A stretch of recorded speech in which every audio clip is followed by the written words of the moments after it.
Listen, I never watched Seinfeld, so I don't know the New Year's bit from Seinfeld, but I do know that I want to wish you a Happy New Year, even if it's too late in the calendar. And I never know when you should or should stop doing that. But it's a good New Year for Penn State football fans.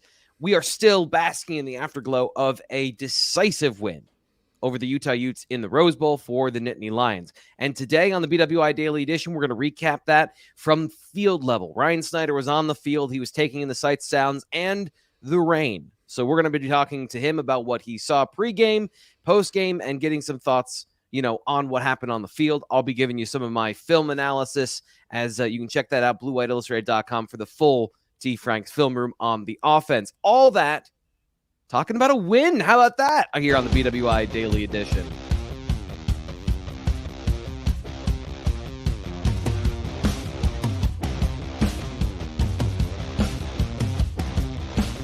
Here he is, back from LA. Jet lagged yet, Ryan? How you feeling today? Not too bad. It was worse going out than it was coming back, for me at least.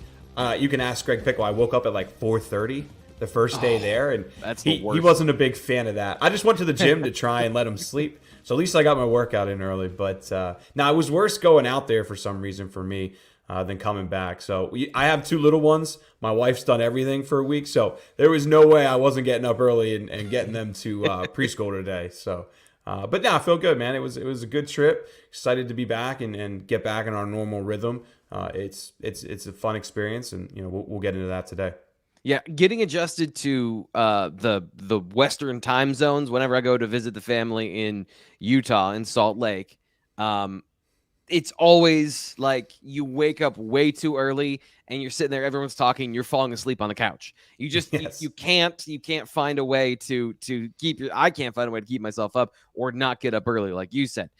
So unfortunately for my in-laws, Utah did not play well in the Rose Bowl. No. But before we get to the game, before we get to the win, we did have some breaking news that happened right as the game was ending that we got to get to. We haven't acknowledged yet on the show. So put a pin in all of the things like that, because there's some of that stuff that Penn State fans really want, Ryan, and that's the next thing. Right. Devin Carter is a Nittany Lion. Tell us about how this went down. Yeah, so I'll be honest with you guys. I haven't spoken with Devin yet, and we're hoping to catch up with Devin here in the coming days. Obviously, I've been in LA, focused on the Rose Bowl. It looks like he can be a big play threat for Penn State, and that's certainly something they want. You have it up there, 6'3", 215, average 16.1 yards per carry or per reception there at NC State. And I'd have to go back and watch his film. And let's be honest, T-Frank, you're going to be the one that goes back and does all that. So you could probably break down a little bit more of the, how they plan to use him. Obviously, Penn State has been looking for a receiver. They're still looking for receivers. It's no secret that what they bring back with, obviously, Singleton, the offensive line, you have Drew there. They need to add reinforcements at receiver if they're going to maximize their offense next year. So looks like a big play threat to me. You probably know a little bit more there. I want to catch up with him to learn more about his recruitment, and I'm hoping we can do that here before the end of the week. But was it 1,906 yards over the course of 4 seasons? I believe it was 118 receptions, 10 touchdowns. Certainly a player I want to learn more about. Devin, I do ask next time, maybe save the commitment for the following day. Would have been nice. But hey, I mean, guys get excited. This happens. This is far from the first time that's happened. Guys get excited. I guess they've talked to the coaches maybe right after the game and wanted to get it out there. So we've seen it many times before. But wasn't expecting that one. I think I saw it like 40 minutes after it happened, if I'm being honest. Well, it was in the the communal text thread, and I was so buried in what was going on with the post game stuff on our YouTube channel that I didn't know who it was. I heard Devin Carter committed, and my brain was like, "Who's that? Don't care. Got to go on to the next thing." And then the next day, I was like, "Oh wait, yeah." So you're right, Devin Carter. The interesting thing about receivers especially, and this is true of any football player in any situation, but receivers, you use them in a very specific way. Kind of like in basketball, like you got your 3-point shooters, you got your guys in your system that are your pick and roll guys, your big men. Receivers have a specific job in certain offenses, and he was very much the deep play threat in that offense with Devin Leary. Now, Devin Leary is a very good quarterback for NC State, and I think people don't give him enough credit. 2021 was a very good year for the Wolfpack, and they had a really good offense. He was a big part of that, but he wasn't the number one guy. He wasn't the, I guess, the classic X receiver. That was a guy, Emeka Emezi, and he was the high volume catches at every level of the field. But here is between 2020 and 2021, Devin Carter. His deep passing numbers from PFF: 15 receptions, 510 yards, 34 yards per completion, and 3 touchdowns. Now, he stepped into that lead role in 2022 and didn't go as well. This past season, just in general, was not good because quarterback got hurt. I believe Carter got hurt as well. And when we talked to him, and hopefully we'll get him here on the BWI Daily Edition as well, kind of learning what this last season, which was supposed to be his season, how it turned out the way it did. But I guess, I try to bring the positive and the negative, trying to give you the full picture of each player, and kind of with Storm Duck and some of the concerning numbers of coverages and things he gave up. Carter never had a breakout season. And as an older player now in his 6th year, if you're 6'2", 215, you got great speed, you're a deep threat, but it hasn't all come together. What's to say a change of scenery will make it all come together? But like I said, usage is really important. And I think kind of with both of these players that you're seeing, Penn State rating the Carolinas for veteran players at receiver and corner, I think both were put in a position where maybe they have more to give in a different ecosystem. Some of the things I was watching from Storm Duck the other day, they're putting him in a bad situation to give up yardage because he's playing a specific technique. And in that situation, if the receiver only needs 3 yards and then you give up 3 yards because you're defending the wrong way, you're being asked to do something specific, that makes you look bad and makes you look worse than maybe you are. And I think that there are some underlying situations where maybe a change of scenery does happen, but both veteran players that probably didn't achieve their full potential at their previous places. So that's kind of the thumbnail scouting report. I know we did a full video on Storm Duck, but just a little follow-up there, and then a little bit more on Devin Carter. So again, we'll have more of that BlueWhiteIllustrated.com. Hopefully in the coming days, we'll get more insight and in-depth information here on the YouTube channel, but definitely check out BlueWhiteIllustrated.com. It's $20 to sign up, and then you get access now until next football season. So a good deal for a great length of time. Sign up right now. You still get that savings. And by the way, the longer you wait, the less value you get there. Ryan, as we said, you were on the field for the Rose Bowl. What was your overall experience seeing the game from ground level and the environment that you saw for the game? Yeah. Well, I think the first thing I'd say is, we're journalists, we're professionals. You go out there to do a job, and that's what we did all week. But I think I'd be lying if I said that, I don't get into this stuff. I didn't get into this stuff to not cover events like this. This is a big deal. The Rose Bowl is always a big deal. There's a reason why our plane home was full of Penn State fans coming back last night. And then this is a massive game, and it will always be a massive game. So getting the experience to see it up close was something I didn't want to pass up, and I'm really happy I did. Taking it all in, the mystique of the Rose Bowl is what you see on TV. Just seeing the scenery there, man, the mountains and all that stuff. TV doesn't do its justice. I think anyone that was sitting in the stands the other day would agree with that. So, but just getting into the pregame routine to the postgame routine, you got the airplanes flying over for the national anthem, which is always incredible. No B-2 bomber this year. There were 2 B-1s, but man, they still really roared. It was a fun experience, man. I think going to the game, we'll get into the game. I don't want to touch on it too much. It's really simple in my eyes. Sean Clifford came prepared in this game, and when you watch some of the checks and the reads that he did, they really put their time in over the last couple of weeks, man. There were multiple big plays where Sean Clifford saw something, makes an adjustment, and as soon as he hikes the ball, he's looking. Theo Johnson, for example, on that 37. There's other ones too where he knows what's coming there, and they put R.J. Hubert. I think it's R.J. Hubert. Correct me if I'm wrong, T-Frank. Yep. They put him in some tough positions there. But we'll get into this all moving forward. But it's a fun experience, man. Go I ahead. want to ask you, that's kind of what I'm wondering from you is what did you see from the team pregame? Was there any, and how does all of that work from the field level? Did you get a sense of any of those things of what was to come from how they were acting pregame? I think it was pretty normal, honestly. I mean, there wasn't anything that was really any different. Obviously, we were watching a lot of Olu in the very, very beginning to see if he would dress. It was pretty clear early on. There's those jets flying over if you're watching on YouTube. I wish we could crank up the sound to show how loud it is, T-Frank, because, oh my gosh, it's incredible. Now, I wouldn't say pregame was really anything different. Obviously, we were watching some of the key guys there who we were keeping an eye on. But again, Sean Clifford. I want to just make sure we're hitting this over and over. Sean Clifford put the time in for this one and really was able to take advantage of a Utah team that I think would have been. I think this game would have been a lot closer if Cam Rising goes out or doesn't go out. But either way, Sean Clifford had and Mike Yurchis. I want to make sure I give credit to Yurchis too. They had a plan here and they really executed it. It's interesting how this works. I think everyone was very quick to point out Sean Clifford having a great game and having, a storybook ending, because the main criticism from a lot of people is like, you're so negative on Sean Clifford. You do so, like, it's always this negative tone around Sean Clifford, but it's like, well, this is it. Like, this is what we were thinking a good quarterback does. So when he has that game in his final game, it is very notable. It is the thing that I think everyone wants to start with. We started the post-game show with this. It's been the lead story all week long in Penn State football coverage, and I think it's incredibly appropriate.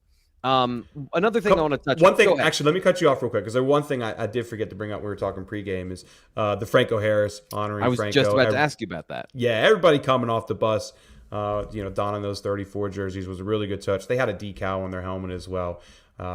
James, you could tell you could tell when James gave his December 21st signing day press conference, and he started off honoring Franco and touching on that, how much that meant to him and that relationship meant to him. And I don't think anybody on the beat knew Penn State was going to do that. It surprised all of us when they got off the buses wearing those jerseys. But I thought it was just a really great touch. I watched a little bit of the post game or the national feed then last night when I got home, and obviously they hit on Franco a good bit in the game. But just thought it was classy for Penn State to do that, and what's the best word for it? It was a good look for the university, and a good look for somebody that meant a lot to the school.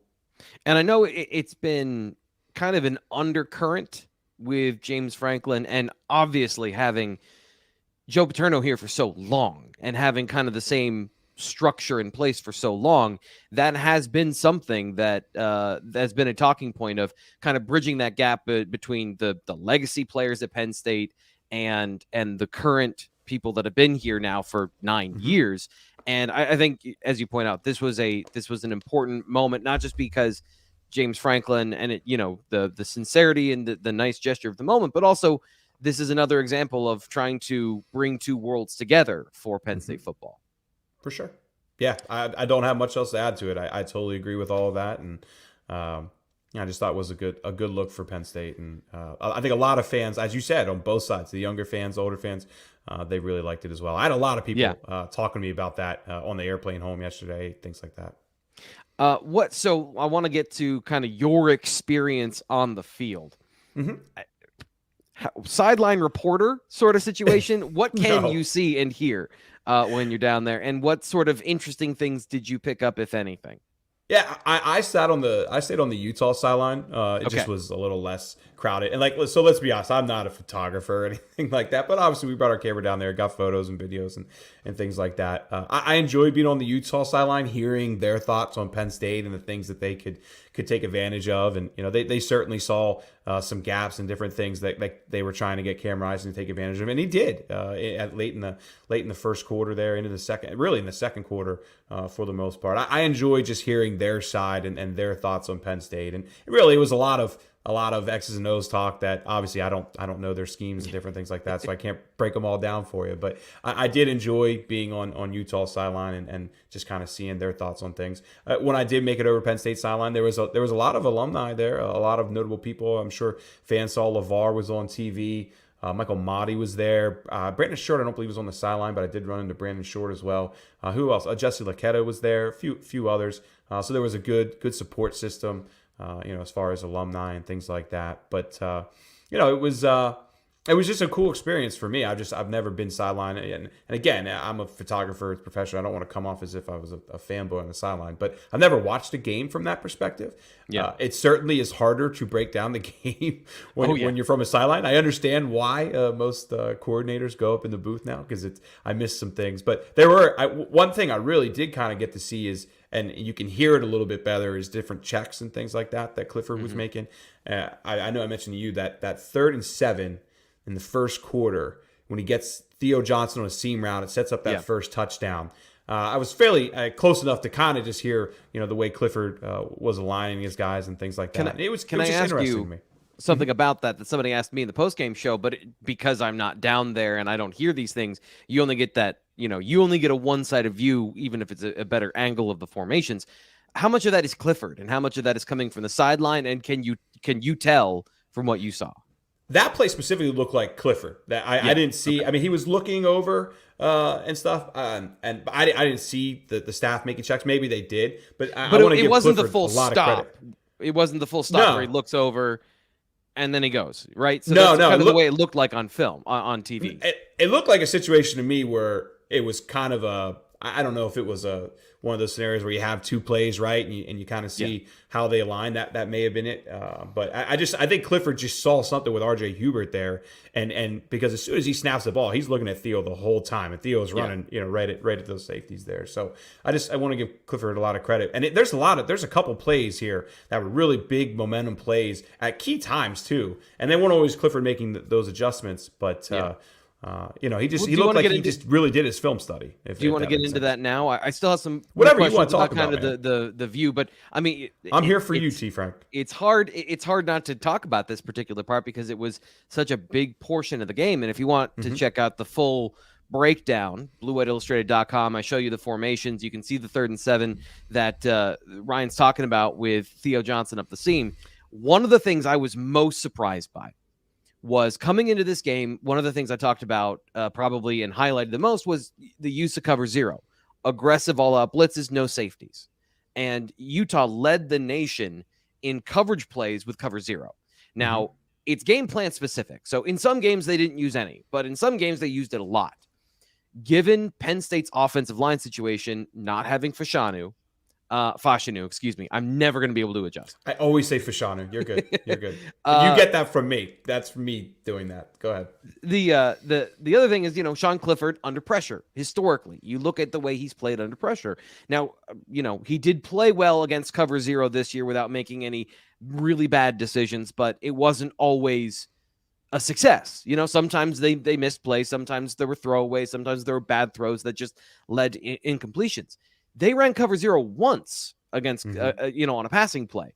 What they were doing, and this is, what I saw Sean Clifford see on film, is the second, 3rd down where he throws to Mitchell Tinsley and it's just short. They rotate to cover 2 high safeties at the very least. Sometimes it's hard to tell if it's whatever coverage scheme it is with 2 high safeties in the middle of the field is open. And that's really what happened in this game was they were leaving, whether they were going to cloud 3 and they're bringing a safety from one area to the other, they're leaving the middle of the field open. And in that situation, 11, R.J. Hubert, is on the far hash. And he's lining Theo Johnson up in the middle of the field. All Theo Johnson has to do is run into the void. And he's faster than number 11. And this is something I kind of talked about coming into the game was Utah asks Hubert to do a lot of things. Whether it's cover on a switch, not switch and cover a guy who's running a wheel route. And he's got to make a weird angle and run up the field with athleticism and change a direction, or cover 20 yards to the middle of the field from the far hash. He's a good athlete. He is not an elite deep cover 1 safety. And he was struggling with that against Penn State. And by the end of the game, he gives up a double move to Keandre Lambert-Smith in, again, 2 high coverage. And that's just a mental break because I think he was just flustered at that point. Like he had been beaten so many times that he was overcompensating. So Penn State attacked, I think, a structural weakness that I didn't expect Utah to use. I figured they'd use press man coverage and be more aggressive with their cover players, because when they did, Penn State was getting some contested catches, but they weren't getting separation. It wasn't like Utah was getting burned by a bunch of single coverage plays. They played soft coverage and they paid for it. And I just didn't expect that. Yeah, it felt like they kind of went away from what they had success with USC. Would you agree with that? 100%. That's kind of what you were just saying there. So, and on that Lambert Smith play, Clifford gives a great pump fake too. I want to make sure you note that as well. I know I'm really pumping up John Clifford today, but that was one thing just from the sidelines I really saw, because I kind of bid on it too. Like with my camera, I like leaned down looking for a guy in the flat, just the way he was angled there, and Hubert really did bite on that. But I think another thing too, and from my experience being on the sideline, was when Rising did get hurt, and I'm off the Utah sideline the whole time. He comes out of that tent, and as he's walking to the sideline is when the backup, was it Barnes? Was his last name? Yes. I believe. When he throws a terrible pass and it gets picked by Jair, and you just felt. I mean, Rising says a word I can't repeat on this podcast. His whole bench is. I mean, everybody's with him. He's walking off, and just the air just gets let out of the balloon at that moment. And I just. Obviously as things goes on, then Barnes gets spooked. There was a play in the third quarter. I think it was like 3:10ish left in the third quarter where he slips on after getting pressure, and it sets up, I don't know, like a 2nd and 18 or something like that. And there was one other play too. I forget exactly when it was. Not too long after, where I think it was another sack. But there was like 3 or 4 moments there where you just saw a backup and you saw the team really kind of get down on their guy. And again, just for me being on the Utah sideline for the majority of the game, you really felt like the team just didn't have any faith in their backup. And it was clear it was clear to see, but I just from my perspective being there and just the way they're talking, the way that they were hyped. And hey, because one thing about this game that I really saw, this was a chippy game, and especially in the second quarter. Do you have any insight of, did you hear anything of what was going on? PJ and Keandre Lambert Smith, woo, boy, they were chippy. They got after it. And hey, I mean, it worked to some degree. And Utah too, I don't know other players, and I don't remember specifically who. I remember specifically watching PJ and KLS. But, that Utah was jawing certainly themselves. But, boy, PJ was really getting under some guys' skin.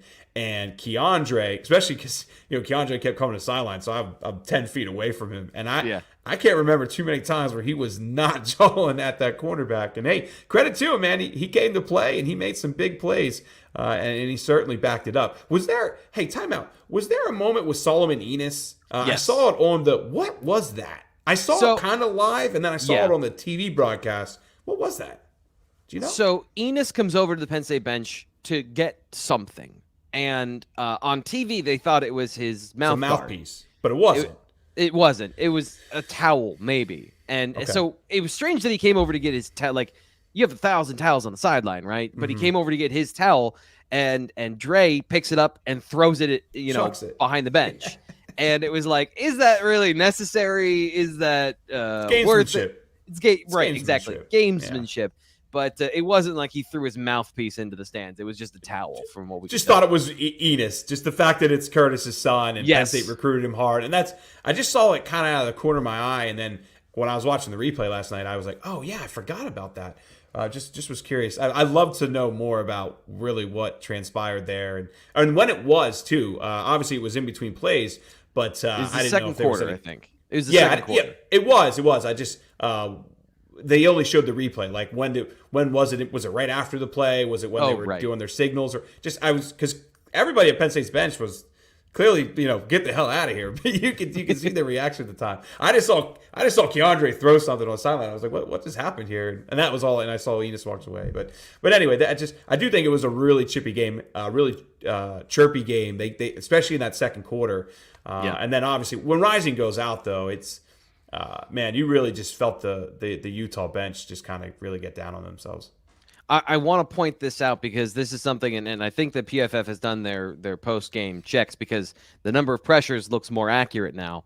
Chop Robinson had an awesome game, and Cam Rising made that not look as good because Chop Robinson destroyed the right side of the offensive line for Utah on a regular basis. And the difference was when they were in 3rd and short most of the game, and they were not able to force him to hold on to the football and stay in the pocket.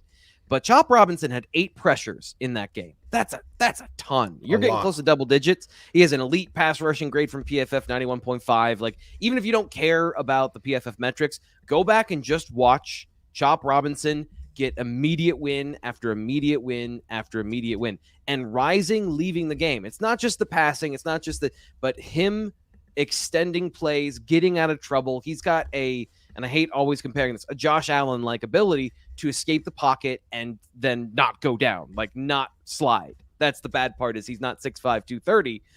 So eventually that was his downfall in this game, was he got hurt and he had to leave the game. But he was single-handedly keeping the offense on schedule because Chop Robinson and Adisa Isaac and Tig Brown were all getting in the backfield on a regular basis.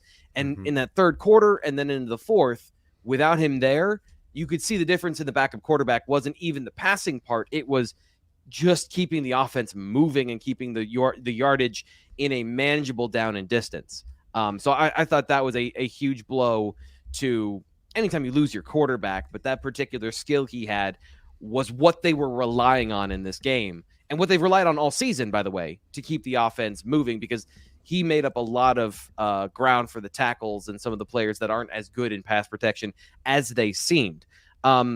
One thing I want to ask you about, because this is the TV side of things, is what was the fan representation like at the game? What was your interpretation of how well or not well Utah each team was represented? Utah, I mean, look, it's always it's 3 times as far as it is for Penn State fans. It's a 12-hour drive from Salt Lake, by the way. Okay.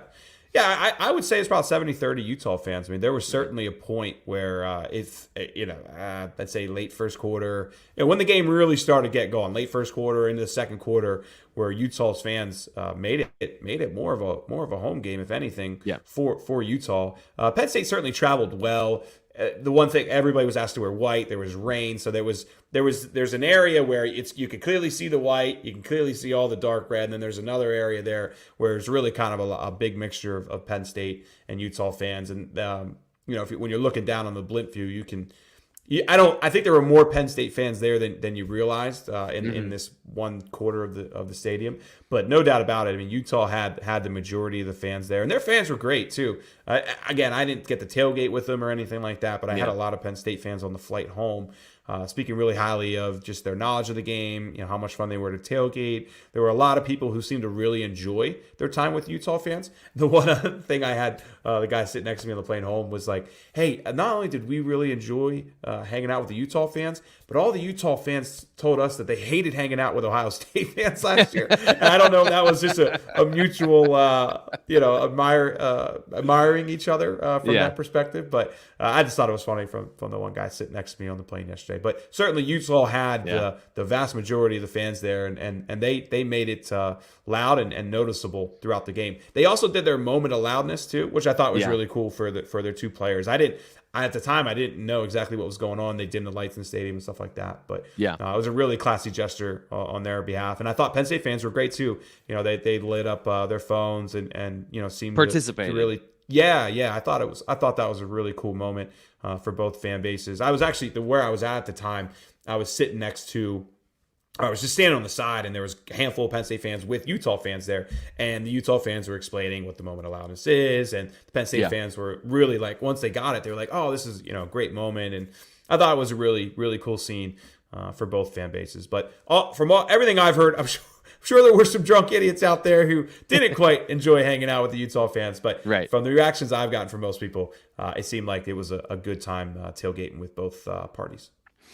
So just a quick follow-up, like, was it a true road game there in the middle of where it was equally contested? Because at a certain point when Penn State pulled away, I'm sure the crowd noise didn't matter, but like, that was an interesting thing that Penn State was the away team, and it felt like an away game given the distance between the 2 teams.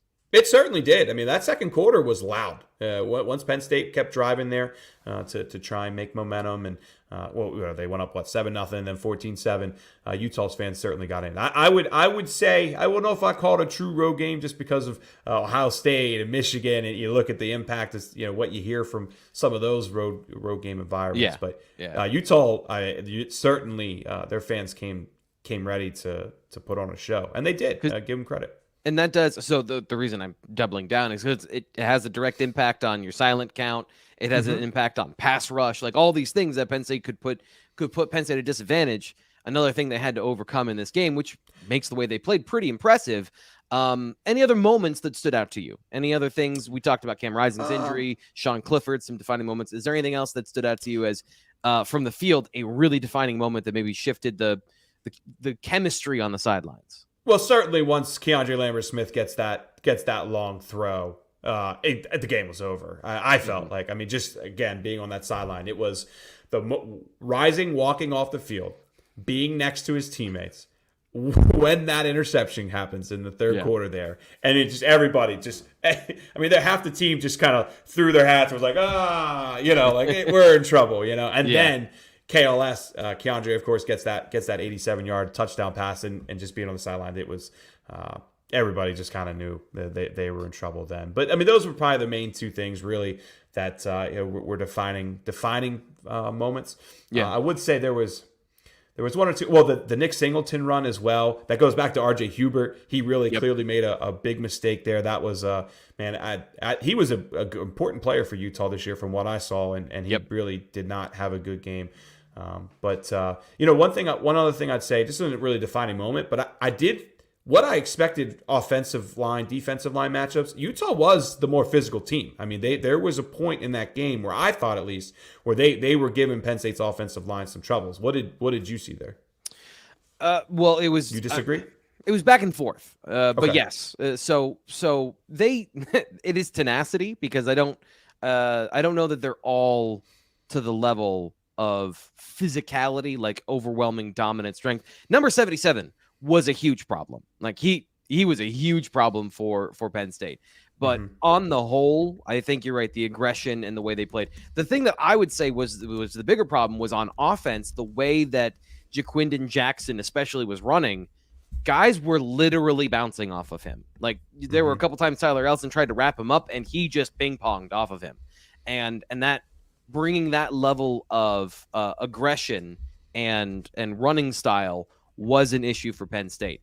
But I think, to me, this is the problem, is like, for every time I see a guy win a block, I just see mental errors as well. So you can always take it one of two ways, where it's like, you didn't get that block.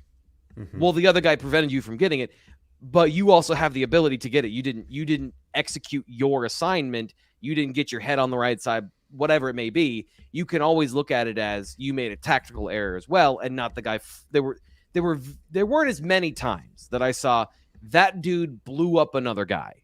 And for as many of those times, I did see, like, Drew Shelton threw a dude to the ground on the backside of an outside zone run, and it looked really impressive. So Penn State got theirs as well, but I think overall, offensively, Utah did have, I think, a more physical running style that affected some broken tackles and affected the game. One stat I saw coming into the game was that, like, Utah was good against the run, but they were I don't know, 80th, 90th in the country, something like that, at allowing big runs. So, for the most part, and that's how it played out, really. I mean, they kept the run contained for the vast majority of the game. But you get that long run by Nick, and then there was like two or three others. I think Keandre had like a 12, 15-yard run in maybe the first quarter it was. Yeah. It had just a couple of those plays where that was an issue for Utah throughout the year. And part of that, too, is, your alignment, where you've got the other safety, I forget his name, number 8. He's their box safety, right? So you've got numbers in the box. So typically you're not going to allow as many runs as if you're trying to run fit from the flat, kind of like what Penn State does, where they try to keep a guy out in space and cover space and keep run contained. So Utah had 4 linebackers essentially in the box for a lot of the game because Penn State was playing with 2 tight ends and condensed formations. So, it's always interesting, the matchups and the chess matches that create these things. But you're right. Explosive plays were the story of the game here. Yeah. I liked Reed too. We're talking too much about Utah here. Penn State fans are probably tuning out. But Reed, the linebacker for Utah, Yes. I thought he was a really good player. He came in. He was a guy I highlighted pregame, on the Monday live show before the game. Of this guy came in and changed their defense, where he came in. He played with a certain physicality in the run game. He had enough pass rush. And to me, again, going back to their decision and their kind of defensive game plan, they thought they were going to get there with 4. They rushed 4 a lot, and they did some zone blitzing and some line stunts that worked. But overall, Sean Clifford was kept clean, and he was in the pocket, diagnosing coverages that they weren't forcing him to throw to the outside. They weren't forcing him to throw down the seams into tight coverage or outside the numbers, which historically has been where he struggles. So he's hitting cover 2 holes. He's hitting the middle of the field is open. Mitchell Tinsley was covered by a linebacker on one play where he made a great adjustment, got Tinsley one-on-one in a cover 2 man situation. And just those things repeatedly happened. And Utah kept going back to the well on those because they thought Gabe Reed and Connor O'Toole were going to get home against the tackles. And, I think Drew Shelton struggled more maybe than the perception post-game, but he was still good enough for Penn State to win. He was still, making some splash plays and was good in critical situations. So in the end, I think the decision to not be more aggressive kind of lies in that misconception of, okay, we think these guys aren't as good as they've been given credit for the end of the season. They get the win. And that's what it all boils down to, is they get the win, and a big win in a fun, explosive, entertaining way. Talk to me about momentum of winning the Rose Bowl and what that means for the team and legacy talk and all of that stuff. Anyone who thinks that the playoffs all that matters, and losing to Michigan and losing to Ohio State, and that cancels out the importance of a 10 or 11-2 season in a Rose Bowl win is silly, and they're not looking at modern day college football. Now, if you read our message boards, right, it feels like there's just two parties on this, and that's kind of modern day media, and that's what the 4-team playoff has created. If you don't make it, well, good try. Yeah, the Rose Bowl doesn't mean a lot. The Rose Bowl means a ton. And just from seeing the post-game reactions with Franklin and all the players, that this means a lot to them. What it will do for them on the recruiting trail, on the transfer portal, it certainly doesn't hurt. I don't know if it'll be a difference maker, just especially in the portal, just because of where we're at this stage. More guys will certainly jump in, but I don't know if this is going to get them, Dante Thornton or a player that we were talking about earlier on in the process that now doesn't seem as likely as maybe we once thought. But this certainly helps Penn State moving forward. You have the Drew Aller train now, the Drew Aller hype train now. You have all the pieces around him. Is Penn State the favorite in the Big Ten next year? Not sure if I'd go that far. Of course, Ohio State loses Stroud. By the way, Harbaugh, what's going on there? Who knows? That's going to be a fun situation to follow here in the coming days. But anyone who name me an offseason in recent years that had this much excitement or hype as what I think we'll see this year. And all I can think about is 2016 going into 2017. That's the only time where I could see what I think we'll see this year, which is going to be an excited fan base. Really looking for every bit of info they can get on Drew Aller and his progression, and from everybody we speak to, there's no reason to not have the level of excitement and the hype that we see around this fan base. I'll still caution and say that until he's thrown to the wind, you never know what you're going to get. Thank you. Practice is practice.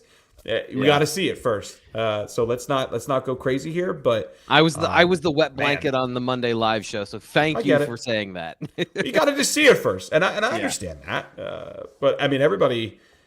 I had somebody tell me a while back that there's just guys who see it and there's guys who don't, and I don't want to see that Clifford or Vayer or Vayu, whatever, Prebula, they don't see it. But the point that was made to me is that Aller sees it on a different level than a lot of the other guys who've been in that room in recent years. Honestly, that's the whole game.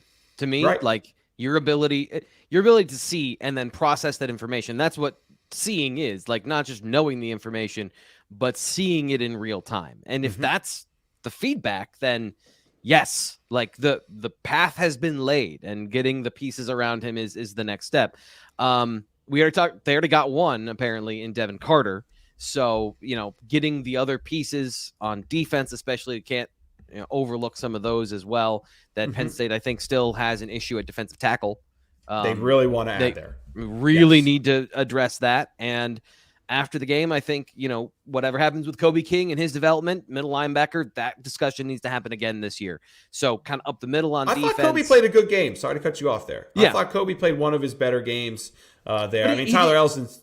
17. I think it was 17 snaps he played. Is the yeah, only it wasn't thing, a lot. It wasn't a lot. I just thought he was good in coverage. Like that was the one thing where we've seen at times where they get a little. He was. And now again, a lot of those snaps were also against Barnes as well. So I don't want to. I want to keep that in mind because it wasn't a lot of them weren't against Cam Rising. But I just from my perspective down on the field again, I can't see the real play, so I just kind of watch the linebackers and where they go, and it kind of helps me find the ball. I just thought Kobe King was in position. More often than not, which he's been a good player this year, but a lot can learn. And Kobe be the first to tell you that there's a lot of progression for him and Tyler still, and it's going to be a key position again next year, as you just said. I think defensive tackle will be another key position. But hey man, Kalen King, the Kalen King hype train. This kid, he's gonna make himself some serious money here in about a year from now. Yeah, he's rewriting what I think it means to be a great defensive back at Penn State, especially at corner. I mean, he's setting a new standard of play at a university that's been playing football at a high level for a long time. So that's hard to do, and it's been very impressive. Is he going to be better than Joey Porter? Yes. Yeah, I think so too. From a coverage standpoint, he was this year. He made I think fewer mistakes. Now he doesn't have the length and the tools and the highlight things about him, but if you look, he's running routes for the receiver. That play where he got the interception, he's ahead of the receiver. He's running the slot fade for him, and he's done that multiple times this year. So the hips, the ability to turn and run with just about anybody. I understand he doesn't have 6'1", 200, but you look at the NFL, it doesn't matter. Like you have to be able to cover and play with physicality and play at the catch point, and he does all of those things. So size is only size if you don't play big. As I've always said, you don't have to be big, but you got to play big, and I think he plays big. So he should be, just like I think Joey Porter Jr. should be a first-round pick. I think King can work himself into the first half because another good year of this, another year of excellent play, I think solidifies that to me. I guess the last thing, kind of from, I want to save a lot of the big picture stuff, and I know we've gone longer than we expected anyway, because that always happens. But I want to save a lot of the big picture stuff. We're going to be doing a live show tomorrow to recap with the rest of the guys that were, or as many of us that were there on Thursday. So make sure you tune in 8 p.m. for the live show on Thursday. But what does a Rose Bowl win mean for James Franklin and the whole legacy talk? I would call it his biggest win ever. I mean, I think a lot of people would say the 2018, 2016 Ohio State win. You can argue that. Look, the way he was celebrating this game, the way everybody was celebrating this game, you certainly can argue it's top three in my eyes. And just look, you had 2 seasons where you had losing records in the Big Ten. And yes, I know they didn't beat Ohio State, they didn't beat Michigan. And I understand why fans will consistently look at that as the I don't want to say the most important thing, but certainly 30-40% of it, right? I mean, it's a big deal. But you just won Penn State's second Rose Bowl ever.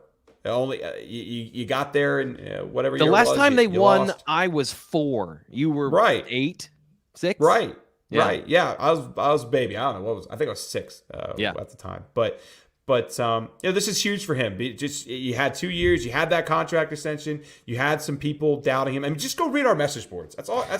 I know there's a lot of people who are watching this and you don't access it. Hey, by the way, as T-Frank said, now's a great time. Take advantage of it now before you lose value there. But there's been a lot of doubters for James for a long time, and there's a ton of those people on our board right now saying, hey, you know what, this is the right guy for Penn State. And I was really, the way as people speaking about Penn State's guys, just kind of how they interacted with the community and stuff while they were out there, that Penn State way will will always be there. And I don't know it'll ever fully go away, no matter how far away we get away from the Paterno era. So, there's just that kind of part of that is so important to James. He's really kept that going at Penn State. I think there's a lot to be proud of. And then, hey, man, when you get to just the X's and O's and the winning, a 10 or 11-2, I keep saying 10-2, an 11-2 season with a Rose Bowl, it doesn't get much better than that. So this is a top 3 win for him. I think a lot of the pressure gets off his back now. The recruiting momentum has been there. This last class that they just signed, obviously the last 2 classes are really good. This most recent class, there's certainly some guys in there at key positions, offensive line, linebacker, that maybe won't see the field instantly, but will be here in the years to come. To me, 2024, man, that's the year. Obviously, 2023, there's a lot to be excited about. 2024, man. Go ahead. You say that it removes a lot of the pressure. There's no such thing because they won this game. Now the expectation is not only do we want to beat those teams from a Penn State fan perspective, you have to. You're a Rose Bowl victory coach. Now the expectation is you've given us a taste of that success. Now with your 5-star quarterback, it's college football playoff or it's a failed season because the objectivity of, hey, we need to see what the roster looks like and some of the things that you and I just talked about and outlined. That doesn't matter because you won the Rose Bowl. I laugh. I said this on the Monday Live show. I'm glad it's not me because there's 1,000 steps before we get to expectations in 2023 because we need to see what the team looks like. But we'll save that for another day because there's plenty of time. There's plenty of offseason. We're not going anywhere. The BWI Daily Edition is going to stay strong for you here as we go through recruiting season, transfer portal season. There's always going to be news. And Ryan, you'll love this. I forgot people to like the video to begin the show. So please, please like the video. Please subscribe to Blue Idea Illustrated here on YouTube. Help us to grow in the new year and bring you even more exciting content, bring you some interesting new stuff while keeping everything together. And that only happens with your support. So thank you for it, for an amazing 2022. Here's the 2023 being even better. I'm Thomas Frank Carr. We will talk to you tomorrow live. Join us.